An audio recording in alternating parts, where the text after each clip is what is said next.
It's a profound quietness when I pray and when I connect with God. I've never had that up until I embraced Islam.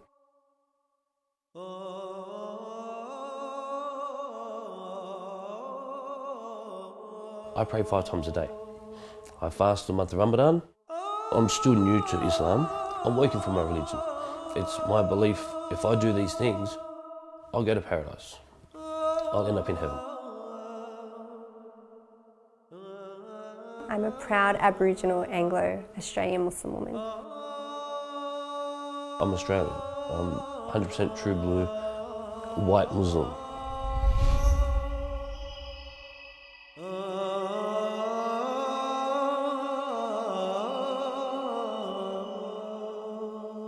So in Islam, there's major sins and minor sins, all right? Hundreds convert or revert to Islam in Australia every year, most obligated through marriage. But there's a growing number of Anglo-Australians choosing to cross over to what many now see as the world's most controversial faith. We are seeing something like 3 to 4 reverts a week. Including in those reverts will be, Anglo-Australians, which will make up the majority. The religiously curious, the recently converted, or those seeking solace come to this weekly meetup where Saeed teaches the fundamentals of Islam. Converting to Islam took a really, really long time. I researched and I read countless books and I was online and I was watching videos and lectures and all of it. And it was a 3-year journey. Sarah grew up in the Bible Belt of Australia. The Hills District in New South Wales has the highest rate of Christian church attendance in the country. She converted to Islam while studying psychology at university. Islam gives you like a roadmap of how to live, everything that you need in order to have, in my opinion, a really happy life. Islam tells you how to do that, and I didn't have that connection, in my previous faith. I'm a good Australian. I vote. I work for Australian Mail Service. I shop in Woolworths. I have barbecues on weekends. To me, I'm an Australian as Australian could be, really. Luke grew up with no religion. Family trauma led him to make a new mate he calls the Almighty Allah. My ex-wife, she took my kids and left me just out of the blue one day.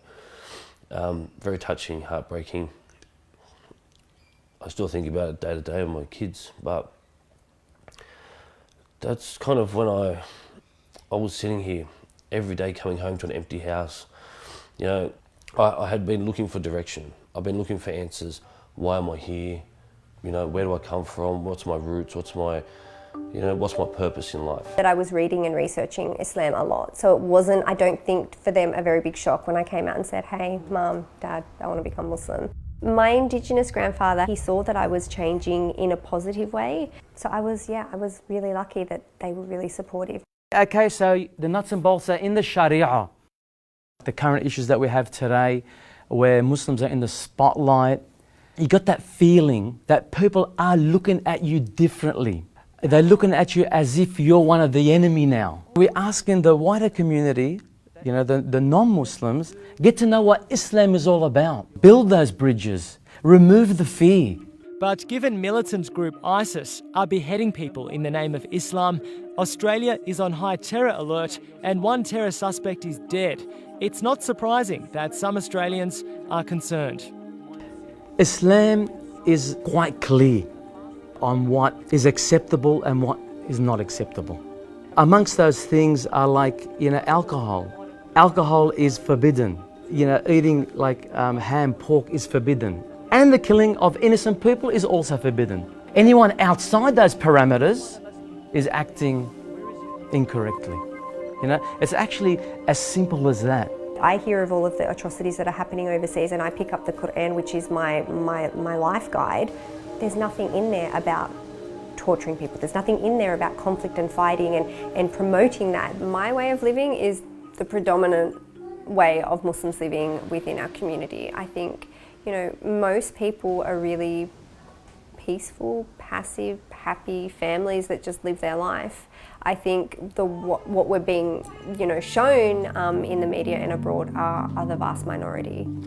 Hadith, remember the sayings of the Prophet Muhammad, hadith.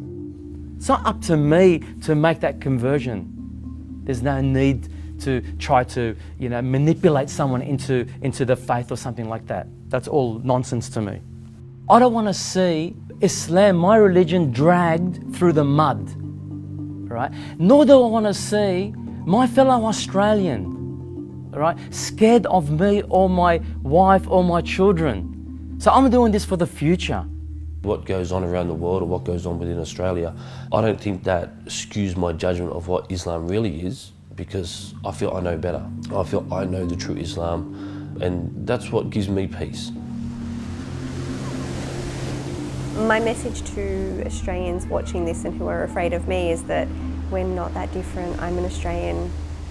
I bleed red, I have hair, but this is the way I choose to live my life.